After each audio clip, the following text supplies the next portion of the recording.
Students, आज हम discuss करेंगे class 10th history chapter 1 the rise of nationalism in Europe. Students, ये chapter आपके 2020-21 में आने वाला है हिस्ट्री बुक के अंदर, तो हमें ये चैप्टर अच्छे से कवर करना है।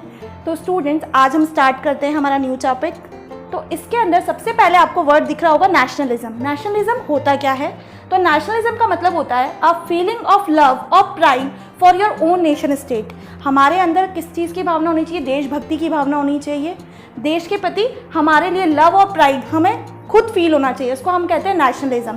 तो इस चैप्टर के अंदर हम मेन टॉपिक देखेंगे कि नेशनलिज्म की कैसे शुरुआत हुई यूरोप कंट्री के अंदर।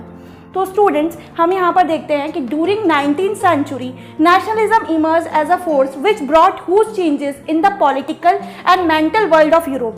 19th सेंचुरी की बात करें तो नेशनलिज्म एक बहुत ह्यूज फोर्स पे था, क्योंकि लोग जो थे वो बहुत परेशान हो चुके थे मोनार्ची सिस्टम से, और उन लोगों ने डिमांड करी कि हमें क्या चाहिए, हमें डेमोक्रेसी चाहिए।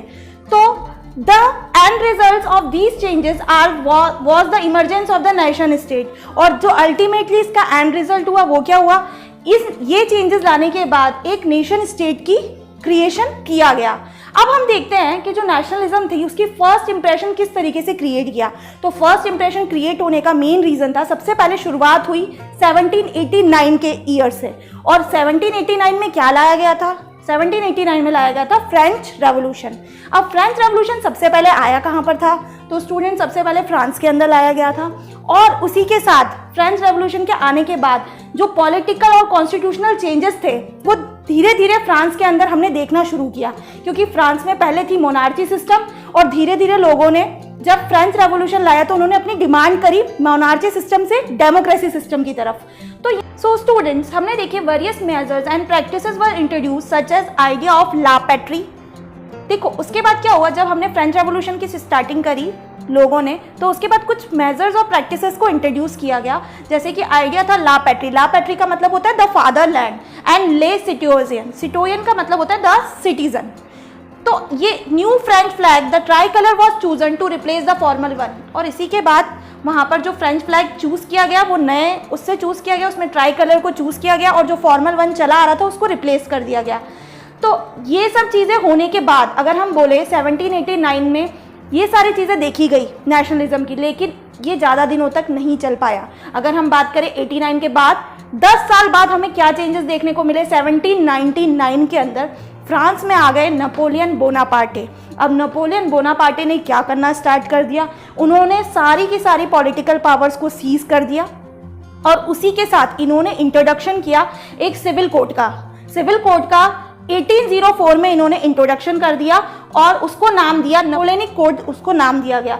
नेपोलियन बोनापार्टे ने स्टार्ट किया था, इसीलिए उनका नाम भी क्या रखा गया? Napoleonic code.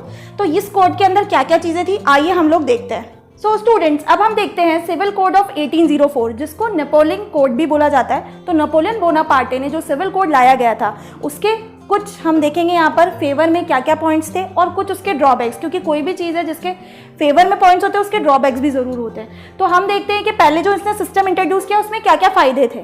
तो सबसे first, establish equality before law. यहाँ पर फ्रांस के अंदर उसने सबसे मेजर चीज़ सबको इक्वली ट्रीट करना, ये सिविल कोड ऑफ 1804 में लाया गया था। सेकेंड, राइट टू प्रॉपर्टी, सब लोगों को अधिकार मिला प्रॉपर्टी का right. Third, feudal system was abolish. अब ये फ्यूडल सिस्टम क्या होता है स्टूडेंट्स?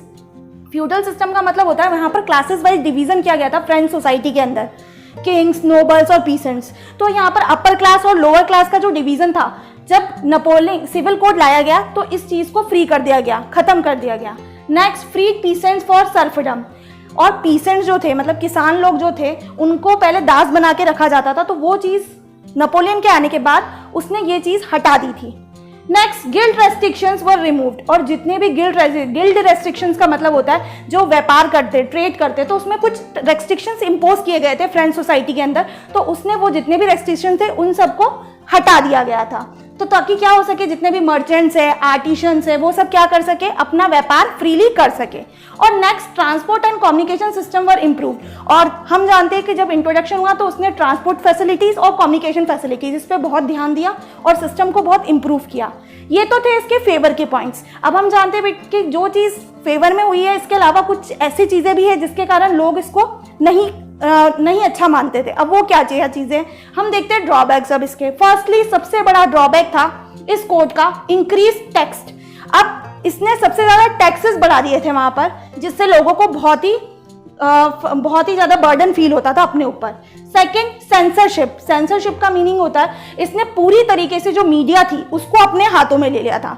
जैसे कि कोई भी अगर इसके खिलाफ बुक्स में लिखता था, मैगजीन्स में लिखता था, तो वो कोई भी इसके खिलाफ नहीं लिख सकता था। इसने टोटली ओवरऑल सेंसरशिप पे अपना कब्जा जमा रखा था। एंड नेक्स्ट हम बोल सकते हैं force to join French army. और जो लोग हैं वहां पर रहते थे उन सबको फोर्स किया जाता था कि वो फ्रेंच आर्मी को ज्वाइन करें।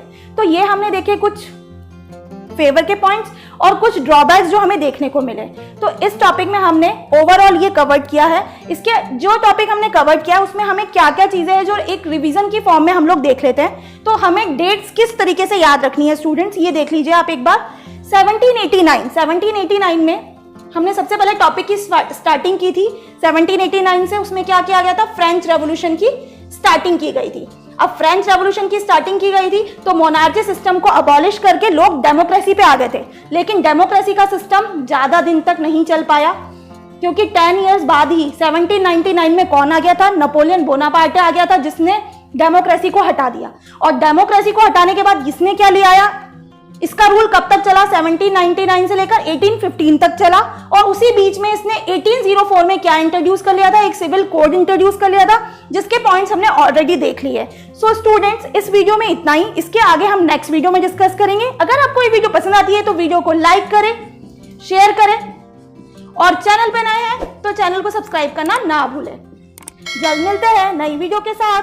Thank you.